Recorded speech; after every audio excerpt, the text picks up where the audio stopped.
ಈಗ ಅಂಥದ್ದೇನಾಗಿದೆ? ನೀನಾಗೆ ನಮ್ಮ ಮನೆ ಹುಡುಕೊಂಬಂದಿದ್ಯಾ ಅಂದರೆ ಏನೋ. ಸತ್ಯ ಅವ್ರ ಅಪ್ಪನ ಸಾವಿನ ಬಗ್ಗೆ ವಿಚಾರಿಸ್ತಾ ಇದ್ದಾಳೆ.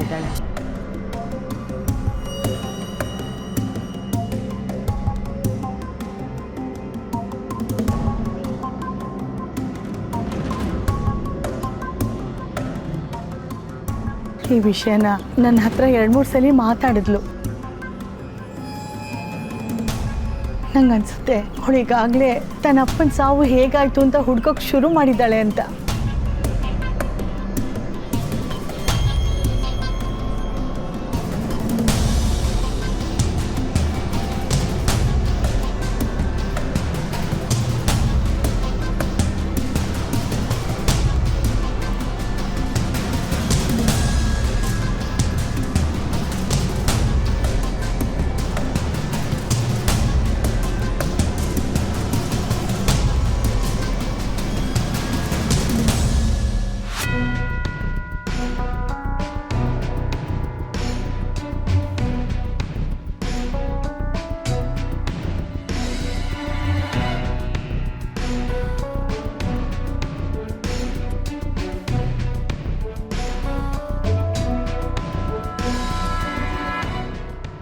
ಮುಚ್ಚೋಗಿರೋ ಸತ್ಯಕ್ಕೆ ಎಲ್ಲಿ ಜೀವ ಬಂದ್ಬಿಡುತ್ತೆ ಅಂತ ಭಯ ಶುರುವಾಗಿದೆ.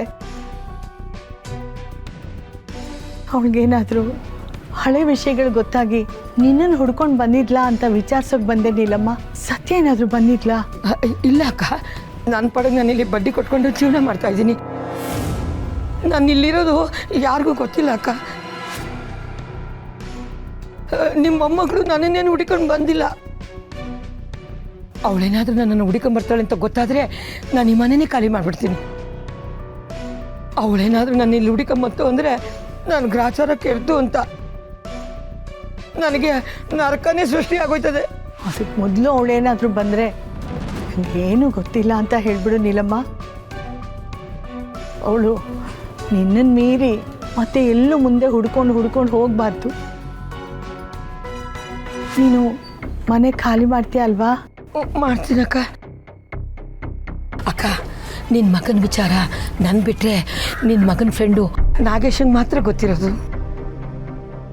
ಆದರೆ ಅವನು ತುಂಬ ವರ್ಷಗಳಿಂದ ಯಾರ ಕಣ್ಗೂ ಕಂಡೇ ಇಲ್ಲ ಅಕ್ಕ. ಒಂದು ವೇಳೆ ನಿನ್ನ ಮೊಮ್ಮಗಳು ಈ ವಿಚಾರವಾಗಿ ಅವ್ರು ನೋಡಿಕೊಂಡು ಹೋಗ್ಬಿಟ್ರೆ ಕಷ್ಟ ಆಯ್ತದೆ ಅಕ್ಕ.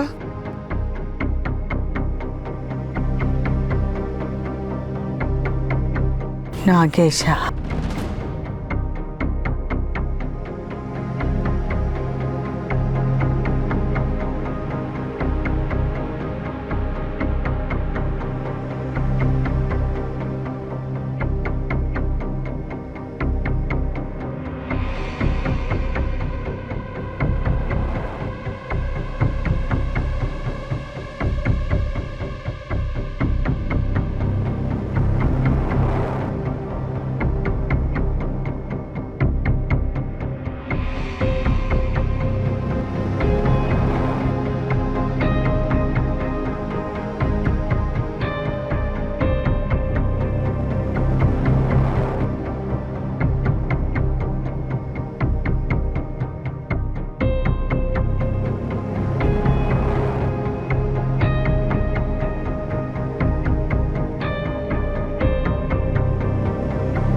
ಇನ್ನು ನನ್ನ ಕೈಯಿಂದಾಗಲ್ಲ. ಸ್ವಲ್ಪ ಹೆಚ್ಚು ಕಡಿಮೆ ಆಗಿದ್ದಿದ್ರು ನಾನಿವತ್ತು ಅವ್ರ ಕೈ ಸಿಕ್ಕಾಕೋತಾ ಇದ್ದೆ. ಏನು ಹೇಳ್ತಾ ಇದೆಯಾ? ಈಗಂಥದ್ದೇನಾಯಿತು? ಅವರೆಲ್ಲರೂ ನನ್ನ ಬೆನ್ನ ಹಿಂದೆ ಬಿದ್ದಿದ್ರು. ಸ್ವಲ್ಪ ಯಾಮಾರಿದ್ರು ಅವ್ರ ಕೈಗೆ ಸಿಕ್ಕಾಕೋತಾ ಇದ್ದೆ. ಅಂದರೆ ಅವ್ರು ನಿನ್ನ ನೋಡ್ಬಿಟ್ರಾ? ಇಲ್ಲ, ಹೆಲ್ಮೆಟ್ ತೆಗಿಲಿಲ್ಲ, ಹಾಗಾಗಿ ಅವ್ರು ನನ್ನ ಮುಖ ನೋಡಲಿಲ್ಲ. ಆದರೆ ಈ ಕೆಲಸ ಯಾಕೋ ತುಂಬ ರಿಸ್ಕ್ ಅನಿಸ್ತಾ ಇದೆ. ಆ ಹುಡುಗಿ ಬಗ್ಗೆ ಎಲ್ಲ ವಿಚಾರಿಸಿದ್ದೀನಿ. ಅವಳು ಬೆಂಕಿ ಇದ್ದಾಗೆ. ಅವಳು ಸವಾಸಕ್ಕೆ ಹೋಗದೆ ಇರೋದೇ ಒಳ್ಳೆಯದು. ಅಂಥದ್ರಲ್ಲಿ ಅವಳ ಅಪ್ಪನ ಸಾವಿನ ಸುದ್ದಿನ ಕೆದಕ್ತಾ ಇದ್ದೀವಿ.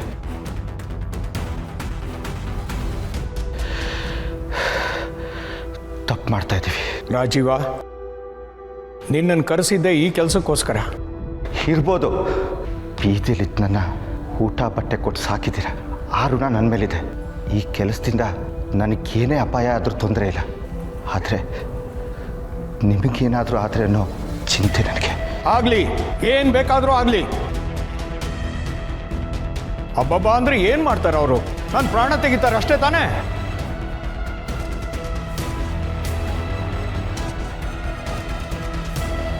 ಅದಕ್ಕೆಲ್ಲ ನಾನು ಹೆದರಲ್ಲ ರಾಜೀವ.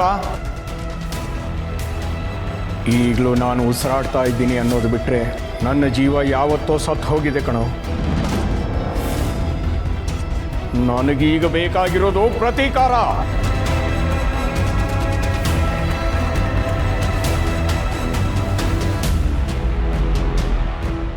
ಆ ಸತ್ಯ ಅವಳ ಅಪ್ಪನ ಸಾವಿನ ಪ್ರತೀಕಾರ ತೀರಿಸ್ಕೋಬೇಕು.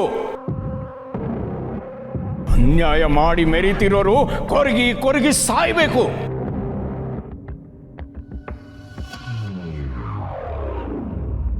ಈ ಕೆಲಸನ ನಾನು ಮಾಡ್ತಾ ಇರೋದು ಒಂದು ಒಳ್ಳೆ ಉದ್ದೇಶಕ್ಕೆ ರಾಜೀವ.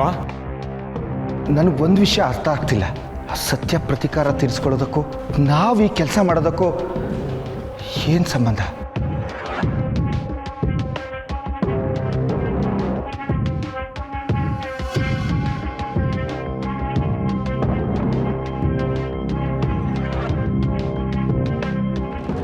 ನಿಮಗಿದ್ರಿಂದ ಏನು ಲಾಭ?